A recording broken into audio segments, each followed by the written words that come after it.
और जिताने का काम करना है उस, ताकि भाई साहब के ऊपर हम ये बोल डालें कि भाई साहब जिता के दे दिया है, अब आपके हाथ में जुलाना का विकास। बूथ पे आखिरी दिन तक डटे रहना है। और जुलाना में इस बार कड़ी फाइट हो रही है और हॉट सीट बनी हुई है जुलाना विधानसभा, जो कि जींद जिले में है। तो यहाँ से आज कांग्रेस प्रत्याशी के रूप में ओलंपियन विनेश फोगाट ने अपना नामांकन पत्र दाखिल कर दिया। तो इसके बाद लोगों के जहन में एक ही सवाल आ रहा है कि आखिर विनेश फोगाट की संपत्ति क्या है।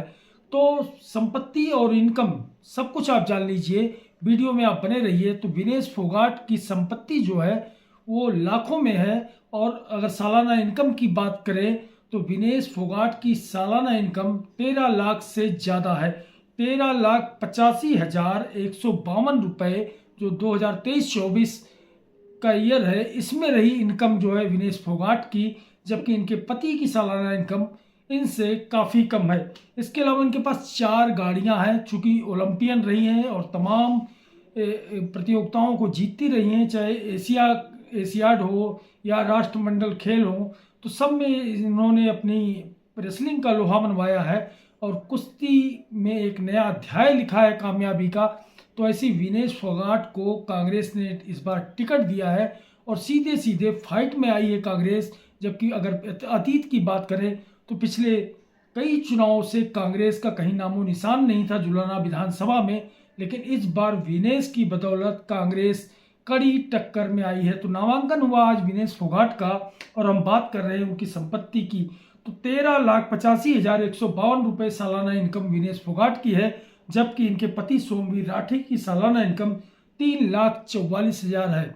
विनेश फोगाट के 3 बैंक अकाउंट हैं, जिसमें 40 लाख रुपए डिपॉजिट है। तो एक तो इनकम हमने आपको बताया, उसके बाद 40 लाख रुपए डिपॉजिट में है। पति के 2 बैंक अकाउंट हैं। पति ने शेयर बाजार में खूब दिलचस्पी दिखाई है, जबकि विनेश फोगाट की कोई दिलचस्पी शेयर मार्केट में नहीं है और उन्होंने कोई निवेश नहीं किया है। जबकि विनेश के पति सोमवीर राठी ने 6 कंपनियों में 19,07,000 रुपये का निवेश किया है। पति के पास 14,59,000 की प्रीमियम वैल्यू वाली पॉलिसी भी है। तो ये रहा संपत्ति का ब्यौरा विनेश फोगाट का, उनके पति का। और चूंकि जब नामांकन होता है तो इसकी एक प्रक्रिया होती है, एक शपथ पत्र दिया जाता है, उसमें अपने बारे में घोषणा करनी पड़ती है, उनकी संपत्ति क्या है, उनका स्टेटस क्या है। तो इस तरह से विनेश फोगाट ने आज जो अपनी संपत्ति का ब्यौरा दिया, उसमें जाहिर हुआ कि इनकी इनकम कितनी ज़्यादा है, जबकि इनकी पति की इनकम इनसे थोड़ा कम है। अब बात करें विनेश फोगाट की, तो नामांकन पत्र दाखिल करने के बाद विनेश फोगाट ने एक बड़ी सभा को संबोधित किया, जिसमें दीपेंद्र हुड्डा भी उनके साथ थे।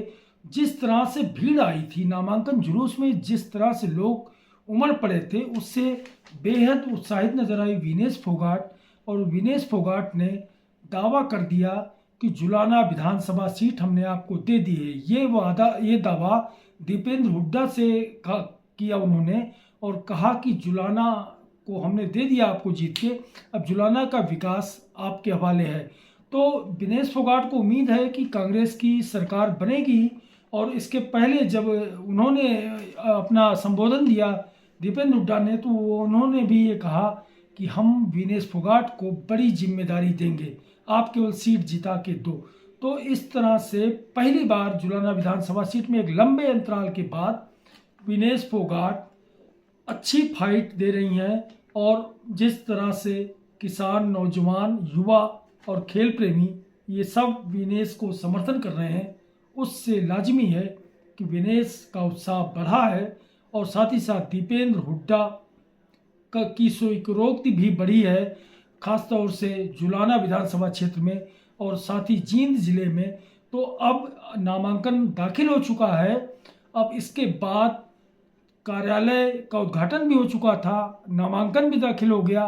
अब Vinesh Phogat door to door संपर्क पर जोर देंगी और इसके लिए वह कल से ही जुट जाएंगी। तो हरियाणा के चुनाव में पूरे देश की दिलचस्पी है, क्योंकि यहाँ ओलंपिक में फाइनल तक पहुँचने वाली, इसके बावजूद पदक से वंचित रहने वाली विनेश फोगाट यहाँ दावेदार हैं कांग्रेस की।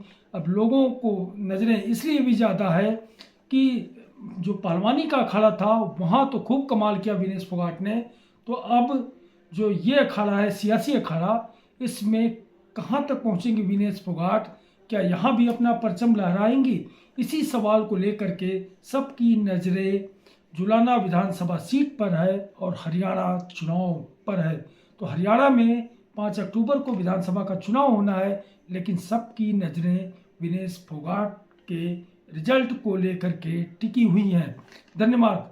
अगर आपको ये वीडियो अच्छा लगा हो, जानकारी अच्छी लगी हो, तो वीडियो को लाइक करिएगा, शेयर करिएगा और चैनल को सब्सक्राइब जरूर करिएगा। धन्यवाद।